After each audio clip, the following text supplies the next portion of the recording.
Hey everyone, welcome to Shop Talk. Just want to show you how to vacuum pressure test a Stihl 044.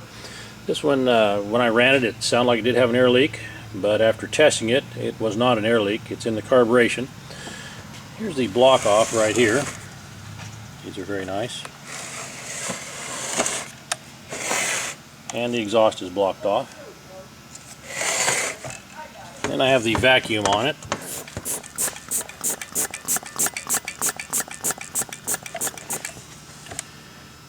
And it's holding vacuum very well. That tells me the lips on the seals are good, everything in it's good, and we'll go work on the carburetor now.